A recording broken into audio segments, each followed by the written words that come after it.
आप सभी को याद होगा जब प्रधानमंत्री नरेंद्र मोदी काशी कॉरिडोर का उद्घाटन करने के लिए 2 दिवसीय दौरे पर वाराणसी आए थे, तब अखिलेश यादव ने क्या कहा था। 13 दिसंबर 2021 को उन्होंने अपमानजनक लहजे में कहा था कि प्रधानमंत्री वहां 2-3 महीने रहें, अच्छी बात है, वह जगह रहने वाली है और आखिरी समय वही रहा जाता है, बनारस में। भारतीय संस्कृति और महादेव के काशी नगरी से अपरिचित होने के कारण ही उन्होंने ऐसा बयान दिया था। उनके इस बयान में हिंदू विरोध, काशी अपमान के साथ साथ भारतीय संस्कृति के प्रति उनकी अनभिज्ञता भी परिलक्षित होती है।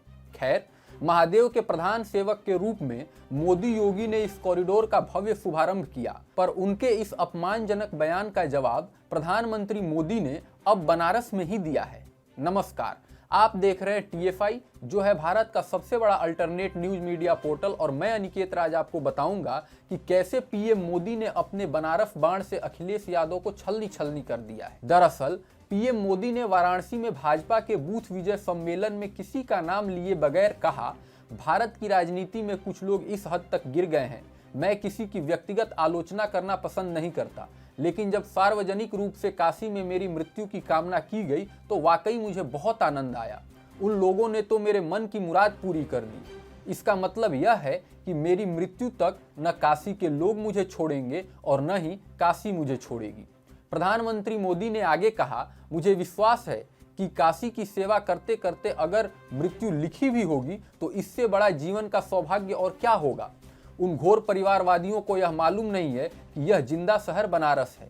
यह बनारस मुक्ति के रास्ते खोलता है और बनारस विकास के जिस रास्ते पर चल पड़ा है वह देश के लिए गरीबी और अपराध से मुक्ति के रास्ते भी खोलेगा।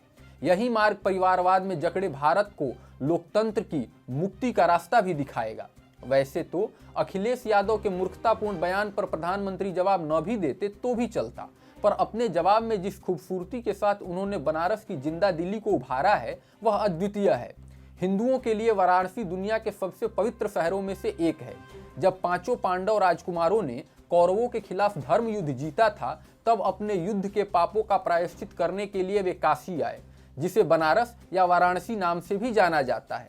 मोक्ष की तलाश में लोग सदियों से इस उत्तरी भारतीय शहर की यात्रा करते आ रहे हैं। बनारस भारत के सांस्कृतिक और धार्मिक आधार की भी धुरी है। यह इतिहास से भी पुराना है। विश्व के इतिहास में उल्लेखित सारी सभ्यता और नगर जहां उजड़ गए, बदल गए, वही बनारस अभी भी अपने वैभवशाली विरासत के साथ बना हुआ है। तुर्क, मुगल, मुहम्मद, औरंगजेब और न जाने कितने आए और कितने गए, पर महादेव की राजधानी का बाल भी बांका नहीं कर पाए। कहा जाता है कि यह शहर साक्षात महादेव के त्रिशूल पर बसा हुआ है। शायद इसीलिए इसे जिंदा शहर बनारस कहते हैं। यहाँ सूरज आसमान से नहीं निकलता, बल्कि गंगा के गर्भ से जन्म लेता है और फिर गंगा की थपकियों के साथ उसी के आंचल में सो जाता है। बनारस सिर्फ घूमने के लिए नहीं, बल्कि खो जाने के लिए है, बेबाक, बेफिक्र, बेलगाम और बिल्कुल आवारा की तरह, क्योंकि तभी तो आप बनारस के शून्य में खोकर अपने अनंत अस्तित्व को पाते हैं और बनारस फिर आप में खोकर आपके इस अस्तित्व को ही अमर कर देता है। प्रधानमंत्री द्वारा बताए गए इस अवधारणा को शायद अखिलेश कभी नहीं समझ पाएंगे। मैनपुरी और इटावा के शानदार महलों में रहने वाले को यह कभी समझ में नहीं आएगा कि गली में, घाटों पर, किसी मंदिर में या फिर किसी हाटों पर, किसी पान की दुकान में या फिर हरिश्चंद्र मणिकर्णिका के जलते मसान में आपको बनारस मिलेगा।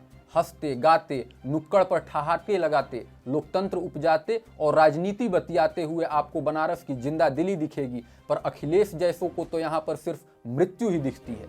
और जहाँ तक बात है बनारस को सिर्फ एक मृत्यु का स्थान बताने वालों की, तो उनके लिए सिर्फ 2-4 पंक्तियां ही काफी है। बनारस के बारे में कहते हैं, यहाँ मौत मातम नहीं, जश्न है, सौभाग्य है, एकांत ही माया यहाँ और कोलाहल ही वैराग्य है।